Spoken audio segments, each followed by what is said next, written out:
Hello, Mr. Kadama TV. Je baliko ssebo obulamu bugamba ki? Mr. Kadama TV ndi Saudi Arabia. Kyenneebuuzaamu taata nsaba onnyambe ontangazeemu. Nava Uganda nga bannemye COVID era ne certificate ngiina era bano abantu baaginsaba ne ngibawa. Ewikisi bbiri emabega nga ngibawadde. Kati ssaawa eno baŋŋamba bantwala kungema COVID. Mr. Kadama TV ekinkanzeemu olwaleero lwa mukaaga wiikendi yaabwe. Kale ngamba netegeke antwala kungema COVID ne mugamba nakuwa certificate yange najja ngemeddwa nangamba wajja ogemeddwa doozi 2 kati ogenda funa ya kusatu. Mr. Kadama TV olwaleero weekend. Kituufu ngenda kungema COVID oba wasakasange ye eddwaliro erikola ku malwaliro ge Saudi. Mr. Kadama TV saba kunnyamba. Kuba kati gwokolaganye n'abaana bangi eriyo ayinza okugamba nti nno kituufu oba nedda. Kuba bano abantu COVID bakifuula enkwaso z'okutuukiriza ebigendererwa byabwe eri obulamu bwaffe. Saba kunyamba mukwano. Kadama TV bakadama bangi abazze nga batubuuza ku nsonga ya COVID eyo. Omuntu alina kugemebwa birundi emeka bwe ngende Buwarabu nga bangemye balina okuddamu ne bangema oba nedda. Tulabye bakadama bangi abavuddeyo nga bagenze okubagema ne bajjamu ebirwadde bye batategeera. Omuntu n'ogenda twakafuna ndowooza bakadama 3 abatambuza bu vidiyo nga babagema ne babagamba bagenda bakuba mpiso za COVID ne bafuna obuzibu. Kati awo betwakafuna ko naye kimanyi waliwo n'abantu abataagala kubeera nga bavaayo kubeera nga boogera ku kyabatuukako ate waliwo n'abo abalala betafuna mukisa kuwulira ng'ebizibu byabatuukako ebisinga n'ebyo. Njagala mbabuulire nti ekintu ky'okubeera nga bakugemye COVID wano e Uganda ne bakuba empiso ziba 2 zokka.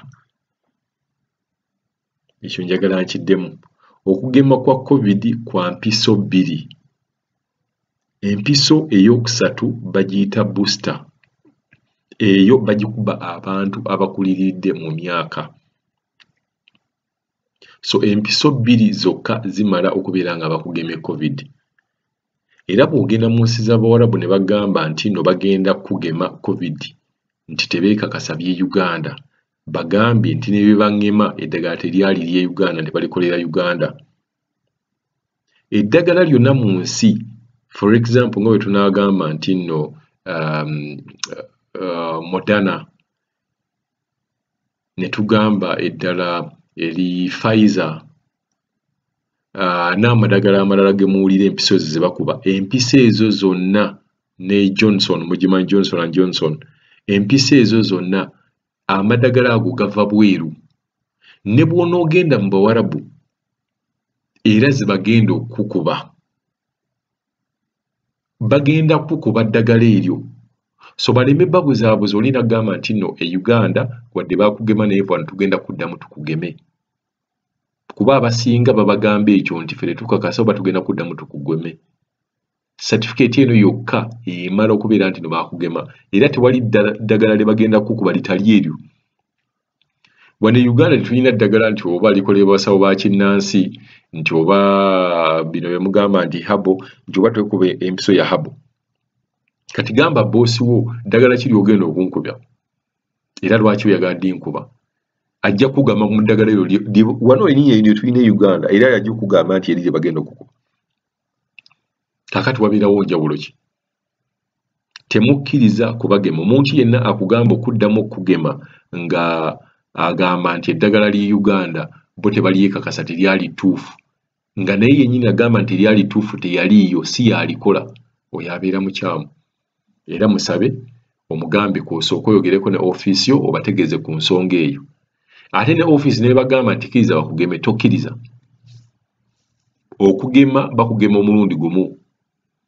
Kyekiringa polio mulabye abantu abatambuddeko nkimanyi muli abantu mutambuddeko n'ensi z'ebweru bagenda wali nga bagenda okugema. Tugambe nti bagenda kugema hepatitis B bakugamba wali ogemeddwako. Bw'obagamba nti yes tebakugema. Kuba eddagala lye bagenda okukuba era lye limu lye bagenda okuddamu okukuba.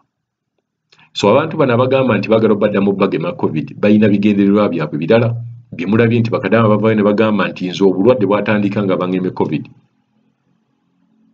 nti bankuba bangamba tugenda kugema covid ne bankuba empiso ngenda okuzuukuka nga bansaze ku lubuto. Temukkiriza baddamu bagema covid mulundi gwakubiri.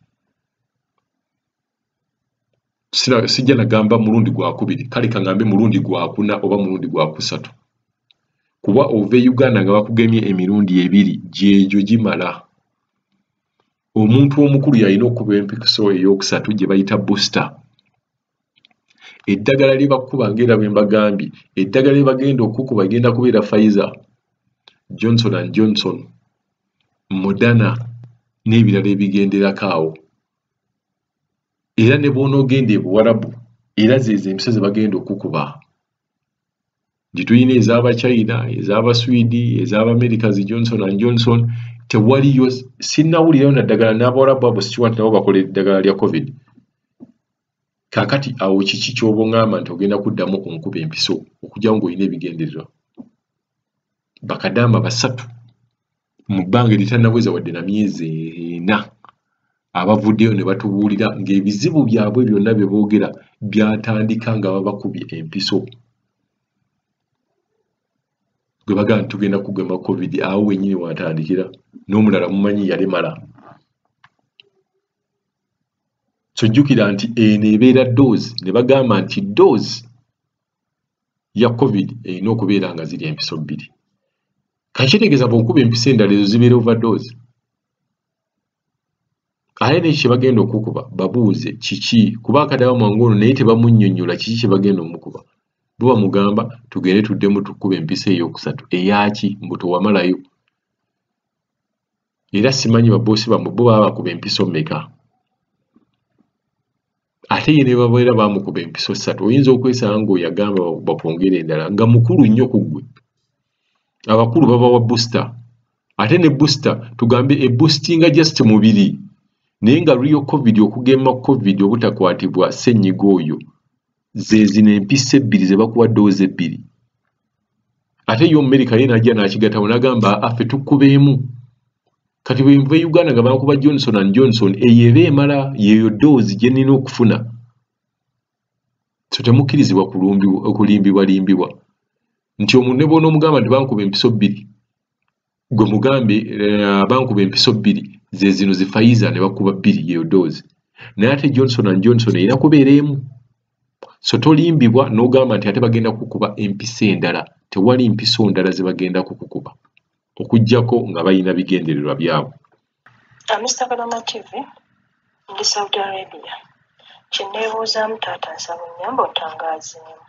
Nava e Uganda nga bannemye covid, era ne certificate ngiina era bano abantu baaginsaba ne ngibawa. Ewikisi 2 emabega nga ngibawadde. Kati ssaawa eno baŋŋamba natwala kungema covid. Mr. Kadama TV ekinkanzeemu olwaleero lwa 6 wiikendi yaabwe. Kale ngamba neetegeke antwala kungema covid ne mugamba nakuwa certificate yange najja ngemeddwa, n'angamba wajja ogemeddwa doozi 2 kati ogenda funa ya kusatu. Mr. Kadama TV olwaleero wiikendi. Kituufu ngenda kungema covid oba kuba saakasanga ye eddwaliro erikola ku malwaliro g'e Saudi. Mr. Kadama TV nsaba kunnyamba. Kuba kati bw'okolaganye n'abaana bangi eriyo ayinza okugamba nti nno kituufu oba nedda. Kuba bano abantu covid bakifuula enkwaso z'okutuukiriza ebigendererwa byabwe eri obulamu bwaffe. Nsaba kunnyamba mukwano.